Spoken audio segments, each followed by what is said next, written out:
Step 1.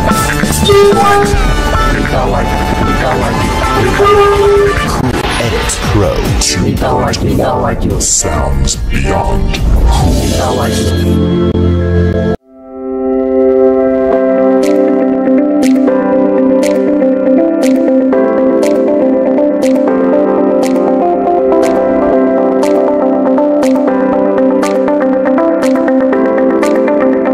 Badan Pengawas Pemilihan Umum Bawaslu Wajo menggelar rapat koordinasi implementasi produk hukum bagi penyelenggara ad hoc di Aula Saloh Hotel Jalan Haji Bah, Kelurahan Tempe, Kecamatan Tempe, Kabupaten Wajo, Provinsi Sulawesi Selatan pada hari Kamis sampai hari Jumat, tanggal 1 sampai tanggal 2 Agustus 2024.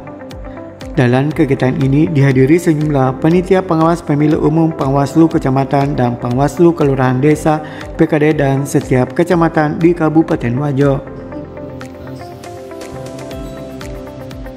Koordinator Divisi Hukum dan Penyelesaian Masyarakat dan Humas Bawaslu Wajo Herianto menjelaskan bahwa kegiatan rapat koordinasi dilakukan untuk membekali seluruh Panwaslu dan PKD yang bertugas di setiap kecamatan.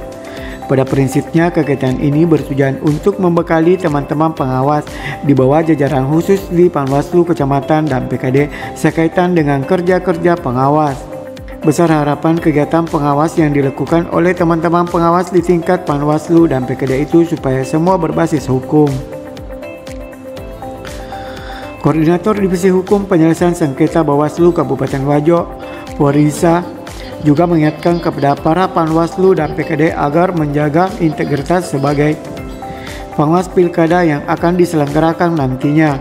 Misalnya tidak menutup kemungkinan karena yang akan berkompetisi elit politik lokal sendiri tidak menutup kemungkinan ada irisan kekeluargaan dengan salah satu paslon, ada irisan organisasi misalnya, ada kesamaan hobi misalnya, sama-sama hobi main catur atau hobi main domino dengan salah satu teman-teman paslon dengan tim-timnya.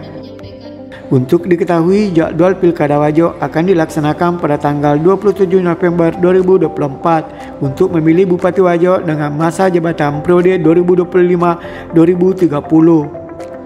Sementara Koordinator Divisi Hukum dan Diklat Bawaslu Provinsi Sulawesi Selatan, Andreas Duma, bercerita dalam sambutannya bahwa dirinya pernah memberikan keterangan di Mahkamah Konstitusi soal kasus pemilu kemarin 2024. Di akhir sambutannya, Andreas Duma membuka secara langsung kegiatan rapat koordinasi implementasi produk hukum bagi penyelenggara ad hoc. Dari Kabupaten Wajo, Edi Prekendes, Wajo TV melaporkan. Persetujuan dan syukur kita kehadirat Tuhan Yang Maha Kuasa, kegiatan rapat koordinasi implementasi produk hukum bagi penyelenggara ad hoc kita buka dengan resmi. Sekian dan terima kasih. Assalamualaikum warahmatullahi wabarakatuh.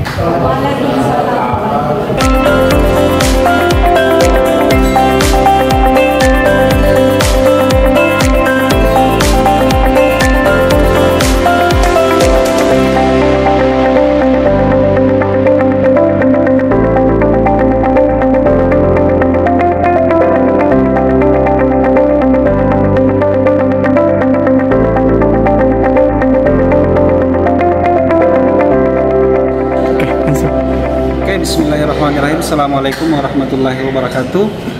Pada hari ini kami dari Bawaslu Kabupaten Wajo melakukan kegiatan rapat koordinasi implementasi produk hukum bagi penyelenggara ad hoc.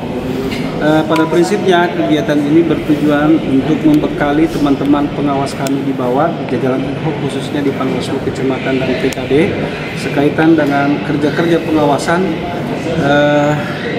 Kegiatan ini bertujuan untuk membekali teman-teman dari sisi produk hukum kami di Bawaslu Kabupaten Wajo. Tentu harapan kami, besar harapan kami, kegiatan-kegiatan pengawasan yang dilakukan oleh teman-teman pengawas di tingkatan Panwaslu Kecamatan dan PKD itu supaya semua berbasis hukum. Karena apa-apa yang berkaitan dengan pemilu dengan pilkada itu semuanya diatur melalui ketentuan peraturan perundang-undangan. Begitupun juga ketika mengimplementasikan kerja-kerja pengawasan tentu harus sesuai dengan ketentuan peraturan perundang-undangan. Kami di Bawaslu secara internal memahami betul bahwa dalam melakukan pengawasan, pencegahan, proses penanganan pelanggaran, semua mesti berbasis hukum, mulai dari proses penanganannya, proses pengawasannya, sampai kepada proses pencegahannya. Nah, kegiatan ini meretas semua hal-hal yang berkaitan dengan hukum pada saat teman-teman melakukan pengawasan, entah itu mencegah, entah itu mengawas, entah itu melakukan proses penanganan pelanggaran. Karena disadari atau tidak, kami dari Bawaslu ini diawasi oleh publik secara langsung, sehingga kegiatan ini memberikan edukasi kepada pengawas, memastikan bahwa dalam melakukan kerja-kerja pencegahan, kerja-kerja pengawasan harus sesuai dengan ketentuan peraturan perundang-undangan. Selanjutnya, pada kegiatan ini juga kami akan melaporkan bahwa kami dari Bawaslu Kabupaten Wajo baru-baru ini setelah selesai melakukan pengawasan kegiatan pemutakhiran dan pencocokan dan penelitian yang dilakukan oleh Pantarli KPU Kabupaten Wajo. Kegiatan coklit itu dilaksanakan kurang lebih 30 hari dari tanggal 24 Juni sampai 24 Juli. Di hari itu pula, di jadwal itu pula kemudian teman-teman pengawas melakukan pengawasan dengan 3 metode, yaitu metode pengawasan melekat, metode uji petik, dan metode patroli pengawasan. Kegiatan pengawasan yang kita lakukan kurang lebih 30 hari itu untuk memastikan kerja-kerja Pantarli ini sudah sesuai dengan ketentuan peraturan perundang-undangan.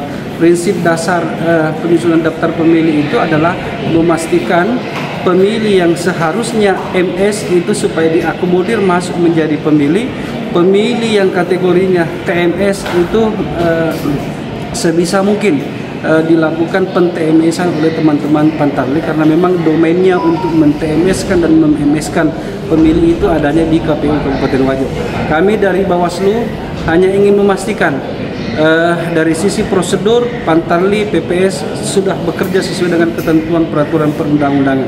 Begitupun juga nanti di penetapannya, penetapan daftar pemilih hasil pemutakhiran secara berjenjang dari tingkat PPS, PPK sampai di KPU Kabupaten Wajo sampai ditetapkan DPS, itu semua berjalan sesuai dengan ketentuan peraturan perundang-undangan.